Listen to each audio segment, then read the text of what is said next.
Since the end of World War II, the United States has destabilized dozens of countries and overthrown their elected governments. Just how many countries is uncertain.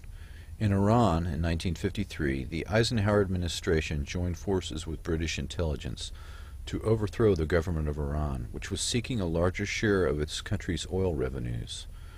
Britain began pumping oil in Iran in 1908, had installed a fictitious monarchy to guard their profits.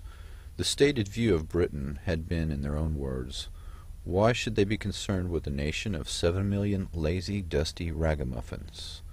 The British-imposed monarchy was overthrown by Mohammad Mossadegh, who then sought more than the 5 to 15% share of domestic oil revenues that they were allotted. Allen Dulles and Kermit Roosevelt, the son of FDR, were able to direct Iranian army officers in a coup to overthrow Mossadegh, the elected government, and install the fictitious monarchy of the Shah again.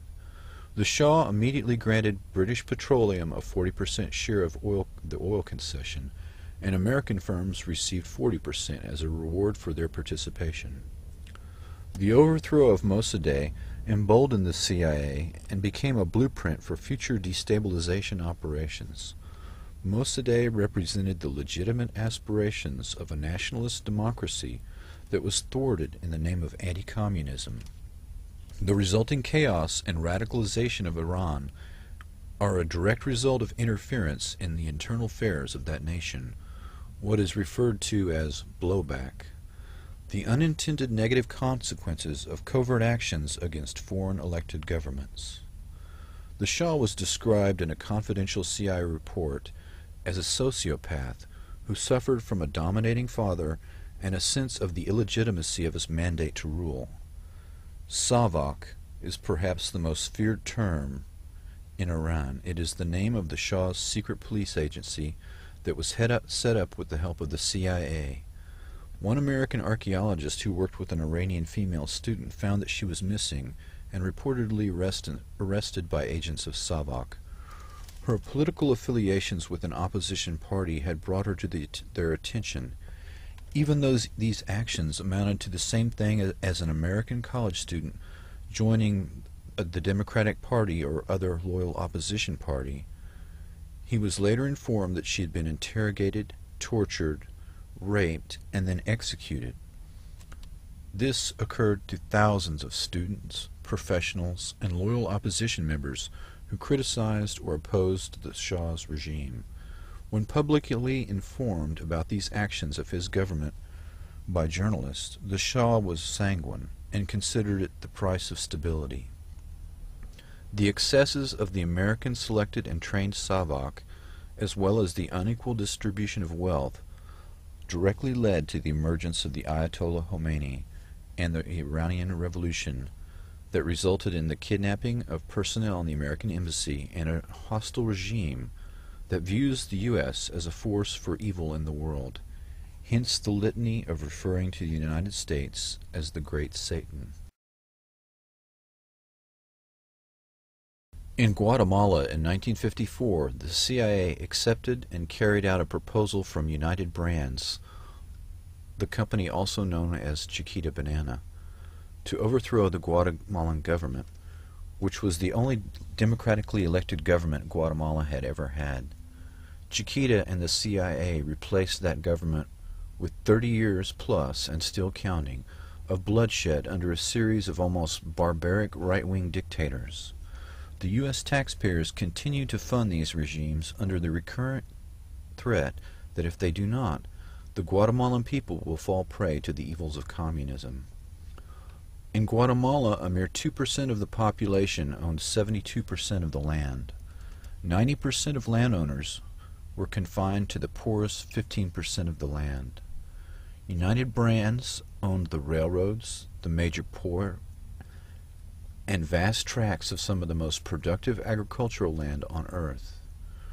President Arbenz had won the election with 65% of the vote in 1950. He tried to fulfill his mandate, which was land reform, minimum wage, and other extravagances modeled on FDR's efforts in the U.S. He seized the largest land holdings and distributed the 1.5 million acres to 100,000 families, including confiscating his own family's land holdings. The land was paid for with 25-year interest-bearing notes.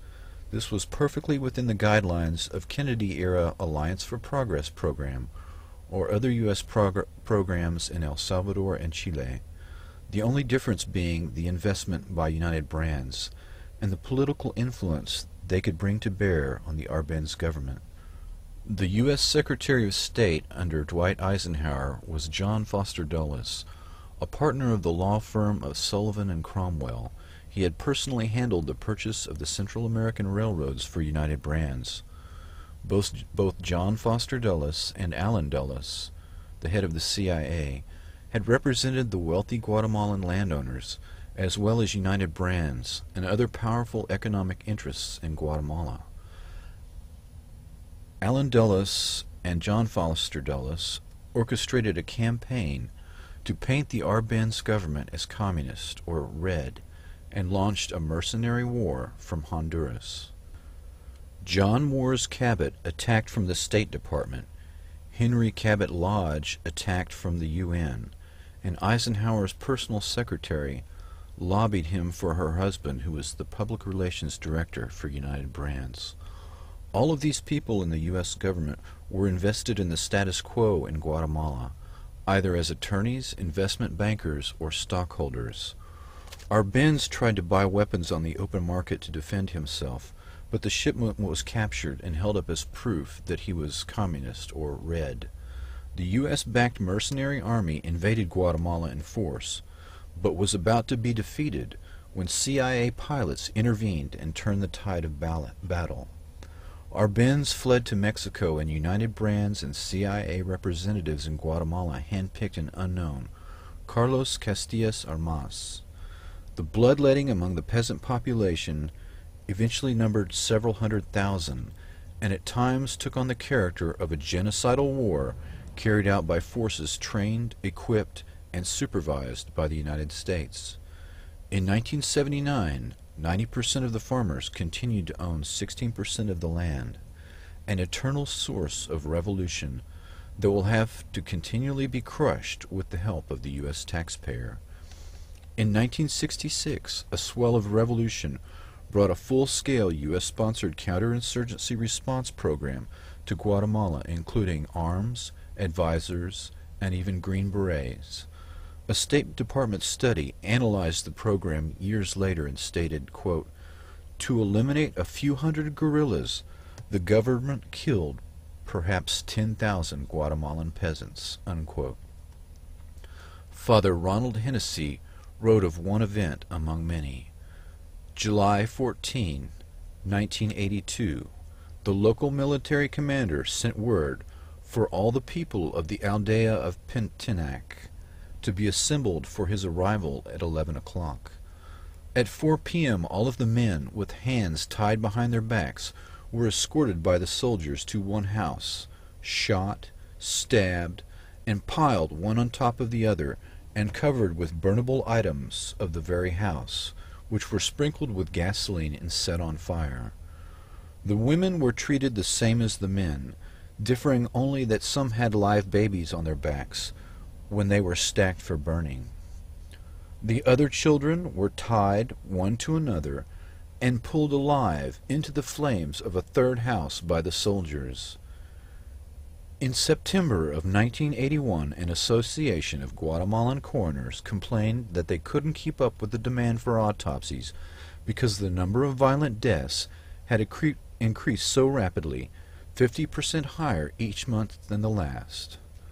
Michael Deaver, who was instrumental in the election of Ronald Reagan in 1980, and one of his three closest advisors, along with Edwin Meese and James Baker.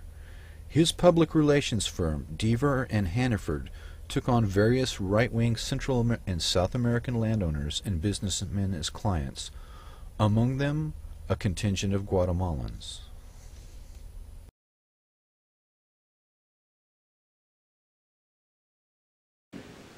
Was not a Guatemalan government.